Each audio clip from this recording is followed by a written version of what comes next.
Skyrock pour les militaires. Les ministres de la Défense du groupe européen des 5, composé de l'Allemagne, de la France, du Royaume-Uni, de l'Italie et de la Pologne, se sont réunis à Paris pour renforcer leur coopération en matière de défense et de sécurité en Europe. Le soutien à l'Ukraine et la consolidation des capacités de défense européennes ont été au cœur des discussions. Ensemble, ils ont souligné l'importance d'une Ukraine forte et indépendante pour la stabilité de la région et ont salué les avancées vers un cessez-le-feu. L'accent a été mis sur l'accélération des projets de coopération industrielle de défense, le renforcement des coalitions capacitaires et la promotion d'un partage équitable des efforts transatlantiques. Les ministres ont également insisté sur la nécessité d'augmenter les dépenses de défense, d'harmoniser les normes et procédures entre l'Union européenne et l'OTAN et de simplifier les acquisitions militaires. Ils souhaitent une Europe plus autonome en matière de défense tout en maintenant les liens solides avec les États-Unis et l'OTAN.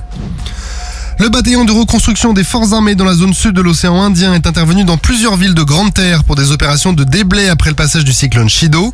Ces actions ont été menées en coordination avec le régiment de soutien militaire adapté de Mayotte et les agents municipaux. Le bataillon a notamment déblayé un cimetière communal à Tsingoni et une rivière à Akwa. Ces opérations, qui sont placées sous commandement des Fazoy, s'inscrivent dans une mission interministérielle qui a pour but de sécuriser les zones touchées et de restaurer l'accès aux infrastructures essentielles. Le Mirage 2000D RMV a réussi sa première mission de tir canon. Jusqu'à présent dépourvu de canon de 30 mm, contrairement au Rafale et au Mirage 2005, le Mirage 2000D bénéficie désormais d'une nacelle CC422 grâce à sa rénovation à mi-vie ou RMV. Cette modernisation inclut également l'amélioration de l'interface homme-machine, l'installation de nouveaux logiciels de mission et le remplacement des missiles Magic 2 par des Mika IR. Après plusieurs essais concluants à Cazo en 2018 et 2019, les premiers Mirage 2000D RMV ont été livrés à la 3e escadre de chasse de Nancy-Ochet à l'été 2022. Une montée en puissance progressive a suivi avec un premier déployé à Djibouti en janvier 2023 pour tester le nouveau système d'armes en conditions réalistes. Depuis, un Mirage 2000D RMV a réalisé avec succès la première mission de tir canon des forces aériennes. L'équipage de l'escadron de chasse 3-3 Ardennes a validé cette nouvelle capacité en effectuant 6 passes de tir consécutives avec une présentation à 4000 pieds, un piqué à 15 degrés et un tir à 500 pieds à 900 km/h sur une cible située à 1200 mètres.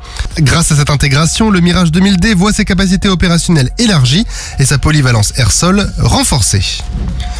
L'état-major de la force d'action navale à Cherbourg a formé 11 nouveaux sauveteurs nageurs de bord lors de la première des 6 sessions prévues en 2025. Ce stage de 4 jours leur enseigne les techniques de sauvetage lors de naufrages de grande ampleur en immersion directe ou à partir des jet-d'eau, les embarcations de drones opérationnelles qui sont des embarcations semi-rigides.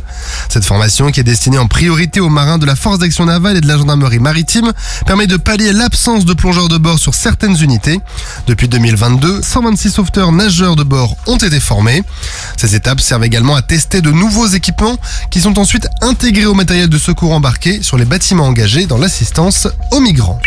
Sur terre, sur mer, comme dans les airs. Skyrock PLM, en équipe avec Uneo, la mutuelle des forces armées.